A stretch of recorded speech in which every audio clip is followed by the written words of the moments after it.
নমস্কার বন্ধুরা, কেমন আছেন সবাই? আমার একটি নতুন ব্লগে আপনাদের স্বাগত। পূর্ণিমার রাত, পূর্ণ রূপালী চাঁদ উঠেছে ঠিকই, কিন্তু মেঘের আড়ালে লুকোচুরি খেলছে। দিনটি ছিল 6ই সেপ্টেম্বর, সোমবার, লক্ষ্মী পুজো। মাকে পুজো দিতে যাচ্ছি। ডিশেরগড়ের চ্যাটার্জি বাড়ির লক্ষ্মী পুজো শুধু একটা ধর্মীয় অনুষ্ঠান নয়, এটি আমাদের পাড়ার গর্ব, ভালোবাসা ও ঐতিহ্যের প্রতীক। বেশ কিছুদিন আগে থেকেই শুরু হয়ে যায় পুজোর প্রস্তুতির ব্যস্ততা। ওই দিন প্রতিটি কোণায় সাজসজ্জার ছোঁয়া, ধূপের গন্ধে ভরে যাচ্ছে পরিবেশ। তারই মাঝে ফুল ও মালায় সুসজ্জিতা হয়ে ওঠেন মা ধন ঐশ্বর্যের দেবী।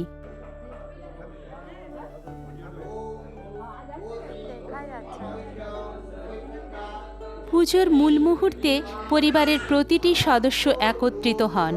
প্রণাম, আরতি, শঙ্খধ্বনি আর আলোকিত মুখের হাসি মিলে এক অপরূপ দৃশ্য তৈরি করে।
এবার এলাম শীতলা মন্দিরে পুজো দেওয়ার উদ্দেশ্যে।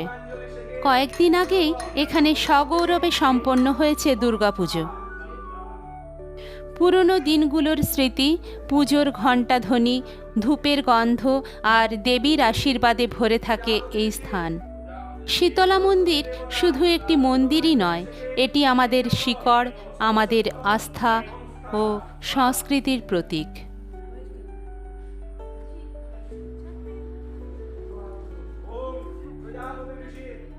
ছোটবেলা থেকেই এই চ্যাটার্জি বাড়ির লক্ষ্মী পুজো আমাদের কাছে এক বিশেষ আনন্দের দিন। সত্যি কথা বলতে, আমার মতো অনেকের কাছেই এই পুজোর মূল আকর্ষণ হলো ভোগ খাওয়া।